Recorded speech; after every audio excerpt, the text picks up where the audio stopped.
عام دشمنوں کا خونی وار کوئٹہ میں چمن پھاٹک کے قریب ریلوے ٹریک پر دھماکہ 14 افراد شہید 3 FC جوان بھی شامل درجنوں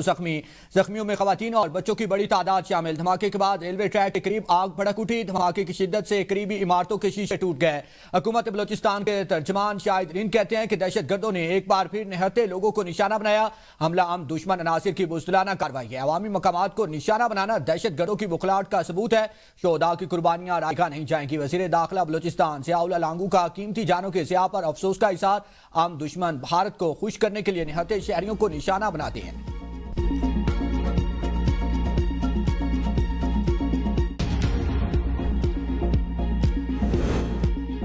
وزیر اعلیٰ بلوچستان سرفراز بگٹی اور وزیر داخلہ محسن نقوی کی زیر صدارت خصوصی اجلاس آئی جی بلوچستان نے کوئٹہ چمن پھاٹک کے قریب دھماکے کی ابتدائی رپورٹ پیش کی اجلاس میں معصوم جانوں پر بزدلانہ حملے کی پرزور مذمت شہداء کے خاندانوں سے دلی ہمدردی اور اظہار تعزیت محسن نقوی نے کہا کہ وفاقی حکومت دکھ کی گھڑی میں بلوچستان حکومت کے ساتھ کھڑی ہے درندوں نے معصوم لوگوں کو نشانہ بنا کر بدترین سفاکیت کا مظاہرہ کیا شہداء کی عظیم قربانیوں کو ہمیشہ یاد رکھا جائے گا وزیر اعلیٰ بلوچستان نے کہا کہ شہداء کے خون کے مقروض ہیں متاثرہ خاندانوں کو تنہا نہیں چھوڑیں گے زخمیوں کے بہتر علاج معالجے کی خود نگرانی کر رہا ہوں فتنہ ہندوستان کے دہشت گرد معصوم شہریوں خواتین اور بچوں کو نشانہ بنا کر درندگی کا ثبوت دے رہے ہیں بے گناہ شہریوں کا خون بہانے والے دہشت گرد کسی رعایت کے مستحق نہیں فتنہ ہندوستان کے دہشت گردوں کو منطقی انجام تک پہنچایا جائے گا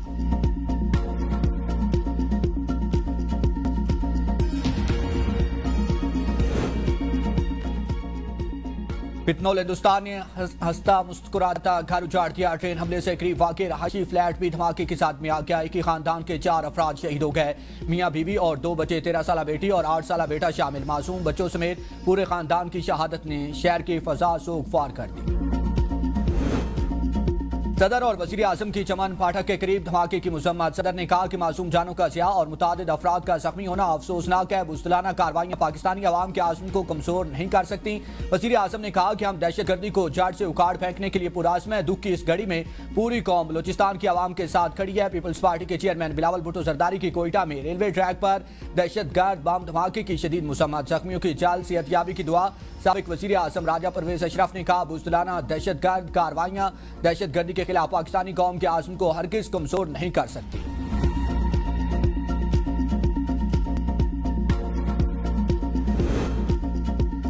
ایران کی جانب سے کوئٹہ ریلوے حملے کی شدید مذمت پاکستان میں ایرانی سفیر رضا امری مقدم کا حملے میں معصوم شہریوں کی ہلاکت پر افسوس کا اظہار کہا کہ دہشت گردی ہر شکل میں قابل مذمت ہے سول ٹرانسپورٹ انفراسٹرکچر پر حملے انسانیت کے خلاف جرم ہے ریلوے نظام پر حملے ترقی اور تجارت کے خلاف سازش ہے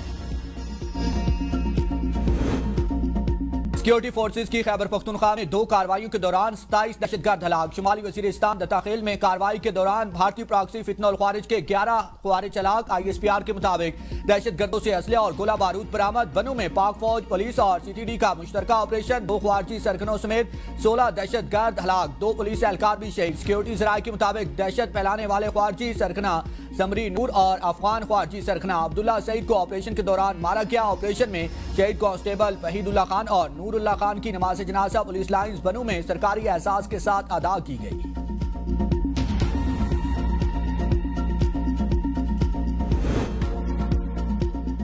امریکہ اور ایران کے ممکنہ معاہدے کے قریب لبنان پر حملے بعد ابنائے ہرمز کھل جائے گی امریکی میڈیا تفصیلات سامنے لے آیا ایکسوس کے مطابق معاہدے میں جنگ بندی میں توسیع اور ایرانی تیل کی فروخت سے متعلق نکات شامل ہیں ایران پر بعض امریکی پابندیوں میں نرمی کی تجویز بھی شامل ہے پاکستان نے ثالثی میں اہم کردار ادا کیا ایران نے یورینیم افزودگی محدود رکھنے اور جوہری ہتھیار حاصل نہ کرنے کی یقین دہانی کرائی ہے نیو یارک ٹائمز کے مطابق ایران افزودہ یورینیم کے ذخیرے سے دستبردار ہونے پر آمادہ ہو گیا ابنائے ہرمز پر ٹرانزٹ فیس نہیں لی جائے گی ایران کے $25 ارب کے مجمد غیر ملکی اثاثے بحالوں کے ایرانی جوہری پروگرام پر دوسرے مرحلے میں بات ہوگی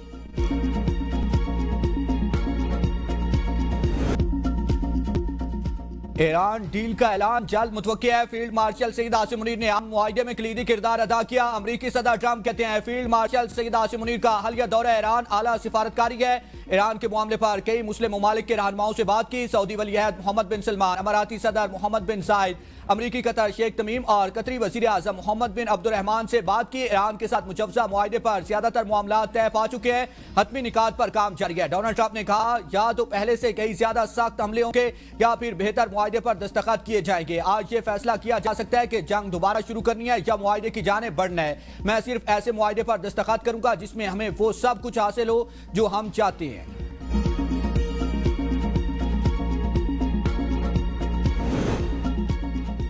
ایران اور امریکہ کے درمیان مذاکرات کا اگلا دور جلد پاکستان کی میزبانی میں ہوگا۔ وزیر اعظم شہباز شریف کا سوشل میڈیا پر بیان، کہا پاکستان خطے میں امن کے لیے اپنی کوششیں جاری رکھے گا۔ امریکی صدر ڈونلڈ ٹرمپ کی امن کوششوں کو سراہتے ہوئے خطے میں امن کے لیے امریکی صدر نے اسلامی ممالک کے رہنماؤں سے فون پر بات کی۔ فیلڈ مارشل سید عاصم منیر نے ٹرمپ کے ساتھ گفتگو میں پاکستان کی نمائندگی کی۔ فیلڈ مارشل عاصم منیر کی کوششیں قابل قدر ہیں۔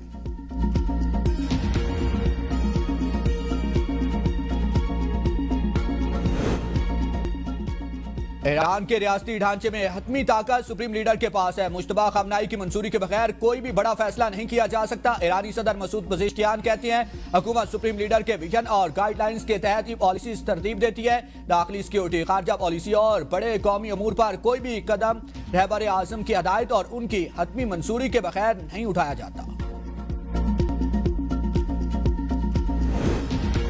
پاکستان کے ثالثی میں ایران امریکہ مذاکرات حتمی مرحلے میں داخل۔ ترجمہ ایرانی وزارت خارجہ اسماعیل بقائی کہتے ہیں مجوزہ مفاہمتی یادداشت 14 نکات پر مشتمل ہے۔ بات چیت 30 سے 60 دن جاری رہ سکتی ہے۔ مفاہمتی یادداشت میں جنگ کے خاتمے، امریکہ کی سمندری کارروائیوں کے اختتام اور ایران کے مجمد اثاثوں کی بحالی جیسے اہم امور شامل ہیں۔ دونوں ممالک کے درمیان مذاکرات میں پاکستان نے مرکزی ثالث کا اہم کردار ادا کیا۔ ایرانی فوج کا صوبہ ہرمزگان میں اسرائیلی جاسوس ڈرون مار گرانے کا دعویٰ۔ ایرانی خبر ایجنسی کے مطابق ایرانی بحریہ کے تعاون سے تباہ شدہ ڈرون کا ملبہ برآمد کر لیا گیا ہے۔ ڈرون ایرانی فضائی حدود میں نگرانی کی کارروائیوں کے لیے استعمال کیا جا رہا تھا۔ اسرائیل کی جانب سے اب تک اس واقعے پر کوئی رد عمل سامنے نہیں آیا۔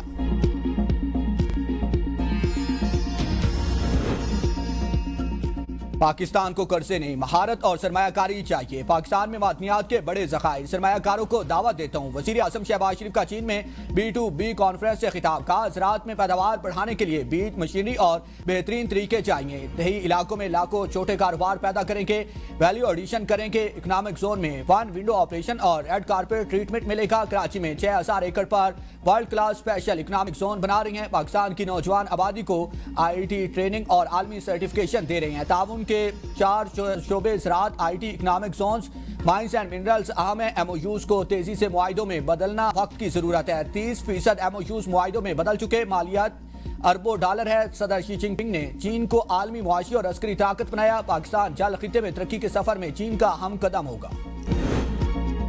مناسک حج کل سے آغاز، لاکھوں عازمین لبیک اللہم لبیک کی صدائیں بلند کرتے ہوئے مکہ سے مینا روانہ ہوں گے۔ احرام باندھے عازمین مینا کی خیمہ بستی میں ظہر، عصر، مغرب، عشاء اور فجر کی نماز ادا کریں گے۔ 9 ذی الحجہ منگل کی صبح عازمین حج کے رکن اعظم وقوف عرفہ کے لیے میدان عرفات پہنچیں گے۔ مناسک حج کے دوران مکہ میں درجہ حرارت 47 ڈگری سینٹی گریڈ تک پہنچنے کا امکان ہے۔ عازمین حج کو گرمی سے بچنے اور پانی زیادہ سے زیادہ استعمال کرنے کی ہدایت۔